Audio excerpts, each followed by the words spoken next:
Welcome to the gameplay changes, potentially for Season 3. We'll find out how much stays in. We're here live with Scott Zir and Scott Gandhi. So let's start exactly, because that's what you're waiting for, to find out what's going to be happening in Season 3. The first one to talk about is actives.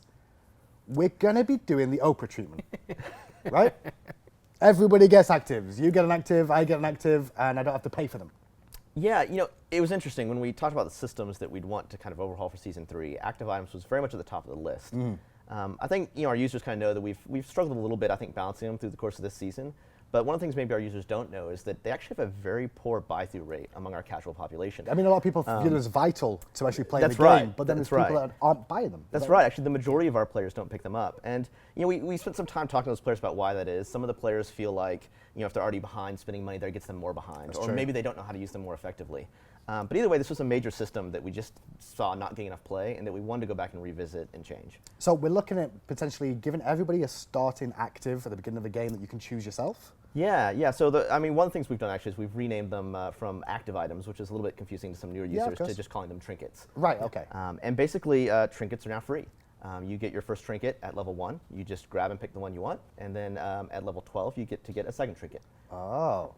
And along with that change, trinkets now also you don't rank them up over the course of the game. So you don't pay more for them, you just get that trinket at that rank. Does it evolve as the game goes on, or is it going to be staying the same as when it starts? It just stays the same as when you get it when it starts. Yeah. So is it technically a nerf and a buff to trinkets and actives? Because if it's not going to rank up, you're not going to get a lower cooldown on it? Or? It's interesting. They fall somewhere between the tier 2 and tier 3 of what they used to be for actives, at least the ones that are converting over from active items. So for some of them, it's kind of a big buff, because you're getting for free basically a tier 2 or tier 3 active right at the start of the game. But for other ones, it's towards the end of the game, it would be considered a little bit of a nerf. So I think purification beads is one example. It'll actually stop short of where the tier 3 used to be. Makes sense. So it's a little bit weaker. But along with that change, we're actually doing other itemizations and adjustments to gods to deal with how much crowd controls there is in general. Well, talking about new items and balances there as well, we're going to be looking potentially at like things with aura items and passives in them in Season 3. We're going to see some new items too, I believe. Yeah, there's definitely, we're kind of holistically looking at the entire itemization system.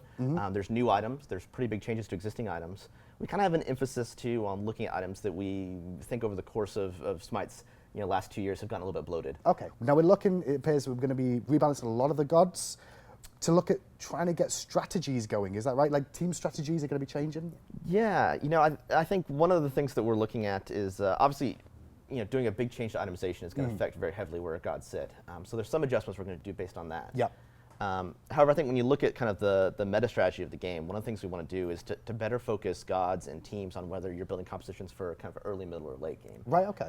Which is something we have right now, but not to the degree we'd like to get to. And I guess that'll play into the new trinket system as well, with the trinkets being like early game focused, maybe like as the game goes on, beads aren't going to be as effective as they used to be on such a short cooldown, so a more middle early game composition might work out well with them as well. So we're going to be looking at the gods in general and then looking for potential extra strategies, like maybe split push, maybe, looking for other things. Is that what we're trying to aim with this? Pretty much. It's really just making sure that gods fit a certain role, right? We want to have, let's take Neith, for example, right? If we decide that we think she's really early game focused, we want to make sure that she fits into an early game composition and that there is a point where she does fall off. Gotcha. And so there is a pros and cons every time you select a god. Makes perfect sense. So God general rebalance is going to be happening as well. We'll find out a little bit more about that later on. We've also got changing the way CC effects look. We're going to make sure that everybody knows exactly what you've been hit by and what's affecting you. Is that just basically going to be shown on your UI more than anything else? Yeah, there's two pieces here. One is that right now when you get hit by a debuff or a buff, there's basically it uses the icon from the ability of the god. And there's hundreds of abilities in the game. Yeah, of course. So it was kind of a poor decision, I think, to do that there because it's really hard for players to know what happened. And so what we're doing with this season is we're going back and we're making new icons to represent every debuff in the game. It's like stun, that's disarm, right, stun. And especially disarm. Yeah, especially disarm. Especially disarm. It's so confusing. And to be fair, you do see the bar go across. You do see the bar, but it could always be better. So now on your debuff bar when you're stunned, it'll always be the same icon that displays, regardless of who stuns you and what the source is, or if you're silenced or whatever it is. And that's really just to add extra clarity to the game. Awesome. So we're going to be clearing things up for Season 3 as usual. Yeah, and then there's some adjustments to, we've kind of had general rules around the effects, like generally when you're slowed, it's stuff around your feet. But we're going to be tightening that up and just doing some improvements to that as well. Fantastic. Next thing to talk about, daily quests. This is you, right? Yeah, it's me. Basically, the daily login reward bonus that's currently in the game, where you log in every single day and you collect your bounty, is going away. And the quest system is going to replace it tenfold. Now, how many quests you have will depend on your level. Okay. So a level 5 will only get 1 quest, whereas a level 15 will have 2. Okay. And it'll max out as 2 as well. So each quest will give you a favorite reward, and then you'll build up to actually getting gems. And the best part about it is that if you miss a day, you don't get penalized. Oh, so you don't reset back to 0 on favor. That's right. Again. Yeah, you just keep progressing, which is one of my favorite things, because it's really painful as a player when you got every single day except for the last day and you missed your reward. The worst is you log in for 5 days and you don't get it. Because you go out on Saturday. You go out on Saturday and you come back and you're like, oh well, back to the drawing board again, over again. So we're going to see different types of. What kind of quests are they going to be though? So is it going to be like this was actually one of the more complicated parts of actually building the quest system, was trying to figure out how to not impact gameplay with negative behavior or to de-incentivize playing with friends, right? And so what we looked at, we said, okay, well, we can't do game modes, because if I have played 3 Conquest games and Scott Zier has played 3 Arena, we're not going to play together. That's true. So we had to look at what else we could do, and Scott came up with the idea of we should look at pantheons and then role specific. So play 2 games as a hunter or play 3 games as a Roman. Those are kind of the quests you're going to see. Next up, and finally, want to touch on, we are looking at ranked. Like we say every year. Yes. Ranked, we're looking at changes to league system.